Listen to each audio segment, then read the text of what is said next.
Elle est aujourd'hui l'une des icônes féminines de la scène techno underground et elle inspire vraiment toute une génération d'artistes, mais aussi de fans de musique électronique. Elle propage une techno pure mais dure, avec des mélodies ténébreuses, des sonorités acides et des ambiances dark. En seulement quelques années, elle a conquis les plus grandes scènes techno mondiales en allant des événements les plus underground comme le DGTL, Time Wrap, Dekmantel ou Awakenings, mais aussi jusqu'à des événements ultra mainstream comme Tomorrowland ou l'Ultra Music Festival à Miami, et en passant bien évidemment par les événements les plus reconnus comme l'ADE. Son histoire est celle d'une vie marquée par des choix audacieux et une détermination et une passion sans faille. Dans cette vidéo, je vous retrace le parcours d'Amélie Lens et son évolution jusqu'à devenir aujourd'hui une figure incontournable de la scène techno mondiale. Mais avant d'entrer dans le vif du sujet, pensez à vous abonner, à activer la petite cloche, à liker et surtout à laisser un commentaire si ce format vous a plu parce que je compte en faire un max des contenus comme ça parce que je trouve ça hyper intéressant. Et maintenant, sans plus attendre, on se plonge dans la vie d'Amélie Lens.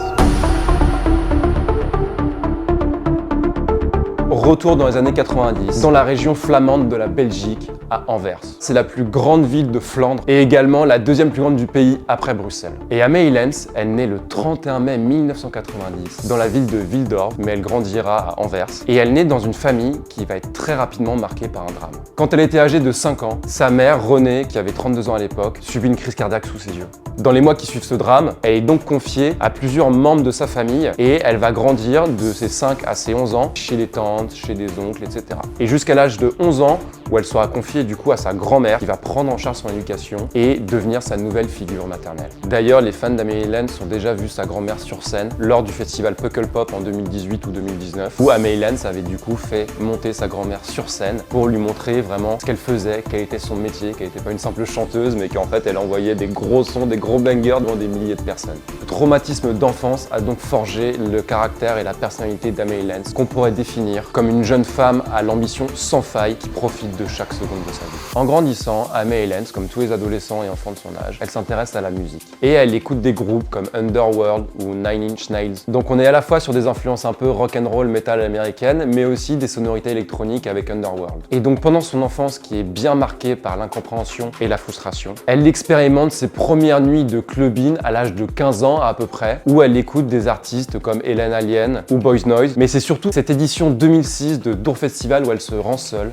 va littéralement changer sa vie. Dans les interviews que j'ai pu lire, elle se souvient plus exactement de quel artiste elle a vu, elle se souvient surtout de la sensation qu'elle a pu ressentir quand elle a assisté à des DJ sets techno. Et après ce premier coup de foudre musical, elle passera le reste de son adolescence à voyager en Belgique, mais aussi en Europe, seule ou avec des amis pour assister en fait à des festivals, à des concerts et suivre ses artistes préférés. C'est vraiment un coup de foudre au Dour Festival. Elle se rend compte qu'elle adore, qu'elle est passionnée par le monde de la techno et du coup elle se laisse pleinement aller dans cette passion et suit son instinct. Elle passera donc le reste de son adolescence à traverser la Belgique de part en part en train, toute seule pour aller en soirée. Elle se confie sur certaines interviews qu'elle n'y allait pas pour parler ni pour rencontrer des gens, elle se confiait qu'elle y allait vraiment juste pour le son. Et c'est pas tout parce que ce Dour Festival, au bout de 4 jours de fête, bon tu connais les festivals, au bout de 4 jours gros, t'as les cheveux crasseux, t'as les lèvres éclatées, t'as des cernes de ouf, et bah elle au bout de 4 jours, qu'est-ce qui se passe? Elle se fait repérer par une agence de mannequinat, Dominique Models, qui lui fait passer un entretien et elle se fait très rapidement engager parce qu'à seulement 15 ans, elle fait déjà 1m80, elle a une silhouette angélique, elle a des traits androgynes, bref, elle a vraiment le profil du mannequin. Un job qu'elle utilisera pour aider financièrement sa grand-mère et elle se retrouve du coup à travailler pour des marques comme Levi's, Jean-Paul Gaultier, H&M. Elle a très vite privilégié le mannequinat à ses études et a vécu dans plusieurs villes, Londres, Milan, Paris, Athènes dès ses 18 ans. Et en parallèle de cette carrière dans la mode, elle développe bien évidemment sa passion pour le son, pour la techno et lance aussi une carrière de DJ à côté. Elle utilise du coup un peu ses skills de musicienne, d'artiste, de performeuse dans le monde de la mode. Donc elle va composer des bonnes sons pour certains défilés de mode. Elle va même mixer, je crois, à quelques soirées à Beijing. Mais au bout d'un moment, on lui demande de mixer de la pop, de l'électro, etc. Elle dit non, laisse tomber. Et en fait, elle refuse catégoriquement parce qu'elle veut garder ce côté underground, parce qu'elle est toujours passionnée en fait par ces sons répétitifs hypnotiques. En fait, elle ne veut pas mixer de la pop, de la soupe. En 2009, elle continue du coup sa carrière de modèle. À côté, elle mixe un petit peu, elle fait la teuf surtout. Elle profite de sa vie de mannequin où elle voyage souvent pour aller à des concerts à droite à gauche en Europe et voir ses artistes préférés. Et en 2009, lors d'une soirée en club, elle fait une rencontre qui va également bouleverser sa vie. Elle rencontre un fameux Sam Deliaert. Je sais pas comment on prononce, c'est du flamand. Aussi connu sous le nom de Farago. Ils ont alors 18 ans, tous les deux, et tout de suite coup de foudre parce qu'ils partagent la même passion et le même amour pour la musique électronique underground. Et Amélie Lens commence vraiment à mixer et à produire dans le studio de Sam avec son aide. Ensemble, ils lancent une série de soirées à Antwerp, à Anvers pour les Français, et Lens commence vraiment à jouer devant un public sous différents alias, et son plus connu, c'est René, qui était du coup le nom de sa maman. Et c'est comme ça qu'elle commence une première carrière dans les musiques électroniques en tant qu'artiste de musique underground. Une carrière qui commence du coup à se développer plutôt bien, et en parallèle du mannequinat, elle se met à mixer de plus en plus, en Belgique, mais aussi en Europe. Et alors qu'elle enchaîne les dates de mannequinat, les contrats, les photoshootings, etc., elle lance avec Sam, son amoureux, aka Farago, une société de bars de flocons d'avoine qui s'appelle Baerbar. Désolé pour l'accent, je parle pas du tout flamand, je sais pas comment ça se prononce. L'idée, c'était de faire des barres de céréales à destination des écoles pour que vraiment les enfants puissent manger des choses saines. Tout va bien, elle a à peine la vingtaine, elle est mannequin, artiste, entrepreneuse. Déjà rien que là, elle a pas le temps de se faire chier quoi. Elle continuera donc sa carrière musicale sous le nom de René jusqu'en 2014 où elle prendra officiellement le nom Amélie Lens.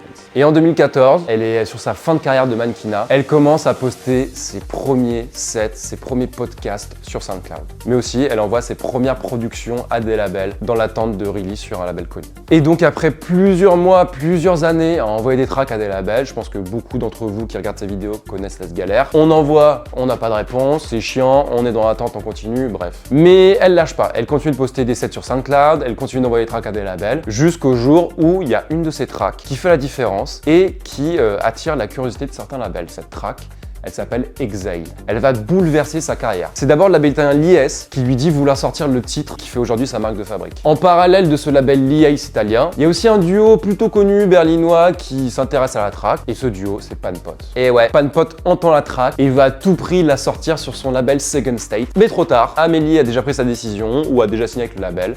Exile sortira sur l'IS Recording. Mais pas de soucis, Panpot, ils voient le potentiel dans Amélie Lens et ils se disent « tu sais quoi, prochain IP, tu le sors chez nous ». Forcément, Amélie Lens, elle fait un Skype avec eux. Panpot, c'était vraiment une référence dans le monde de la techno. Et enfin, pour finir sur sa track Exile, il y a aussi Macéoplex qui l'a mixé à plusieurs de ses DJ sets. On enchaîne en septembre 2016, elle sort son IP sur le label Second State qui appartient du coup au duo Panpot et elle se prépare à jouer une de ses premières dates avec son nouveau label et le duo mythique Panpot. Et lors de ces premières dates, vous savez ce qui se passe? Elle s'évanouit. Crise de panique, crise d'angoisse, je sais pas. Et du coup, on la renvoie chez elle. N'importe qui à ce moment se dirait, ok, je suis pas bâti pour la scène, je suis pas fait pour encaisser tant de pression, donc j'arrête. Qu'est-ce qu'elle fait, elle? Elle appelle son agence de mannequinat et elle leur dit, écoutez, c'est fini, j'arrête ma carrière de mannequin, je me lance à fond dans la musique. Elle voit vraiment cette action, cet évanouissement comme un déclic pour se dire, c'est bon, let's go, je me mets à fond dans ma passion et je donne tout sans aucun regret. Et elle aura tellement raison de faire ça.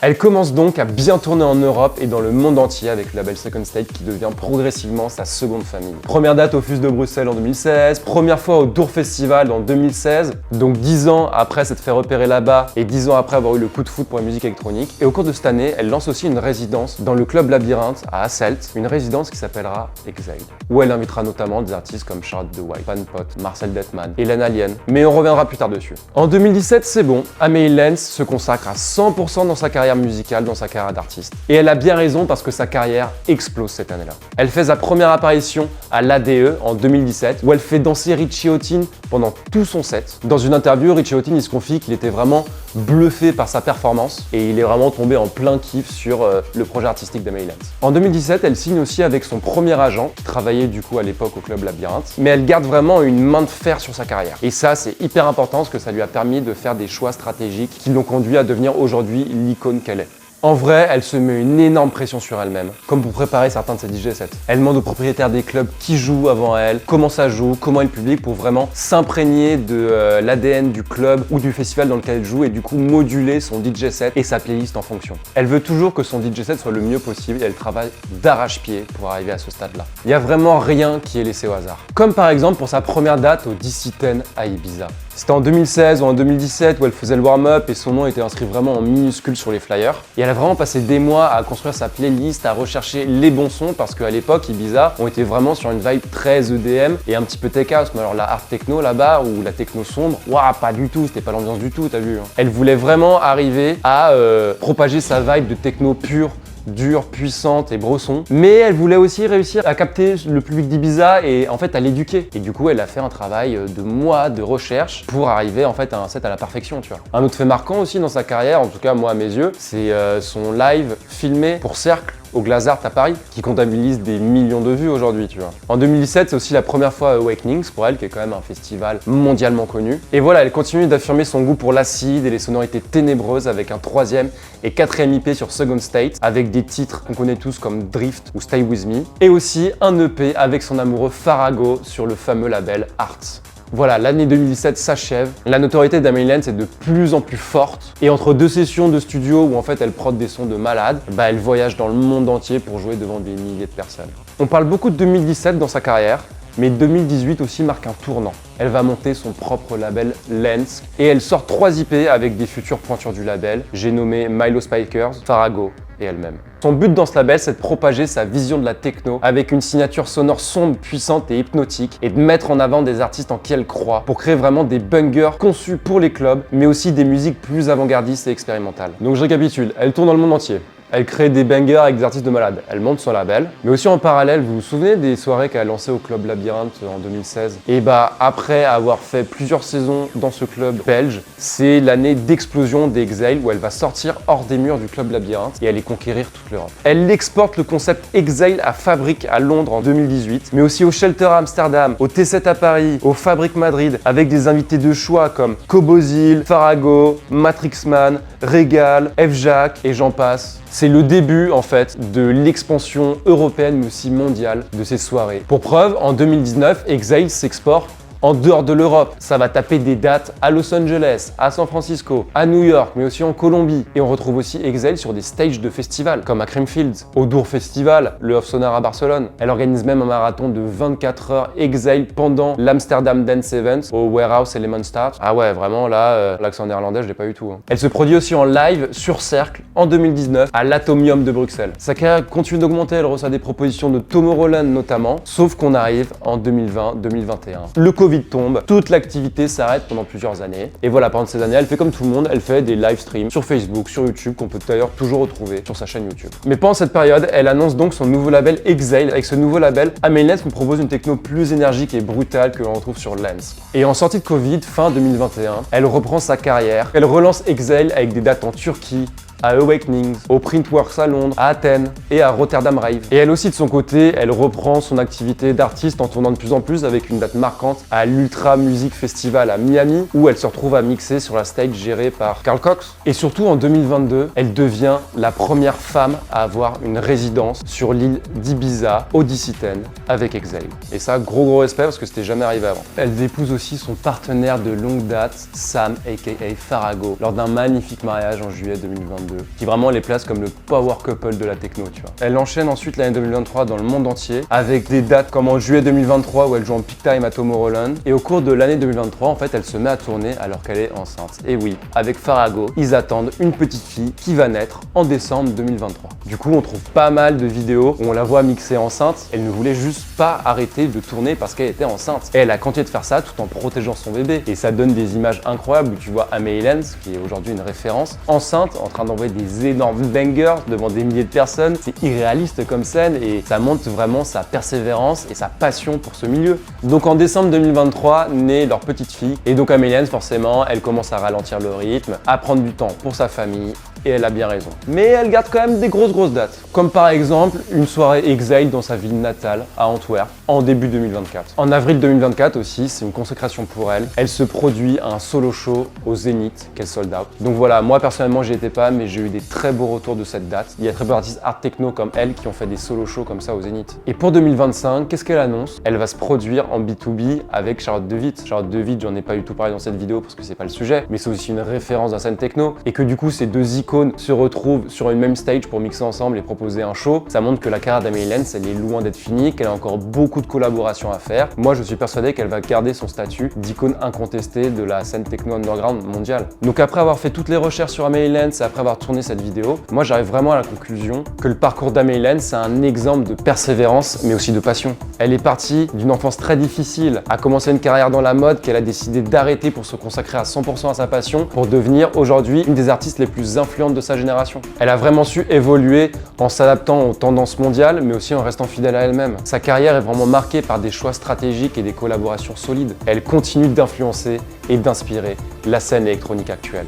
À votre avis, c'est quoi ces prochains steps? Parce qu'on sait qu'elle n'est pas prête de s'arrêter et on a tous hâte de voir ce que ça va donner. Et j'arrive donc à la fin de cette vidéo. Si vous êtes encore là et que le contenu vous a plu, déjà merci, ça fait kiffer de faire kiffer. Et surtout, n'hésitez pas à lâcher un petit like, un petit commentaire. Ça vous prend 2 secondes, mais moi ça me refait ma journée. Je compte bien continuer d'analyser certains artistes, certaines carrières à travers des formats comme ça. Aujourd'hui c'était le premier, ça va continuer de s'améliorer. On se voit très vite sur la chaîne Positive Energy. Continue de faire la teuf, on se voit sur Eden Floor.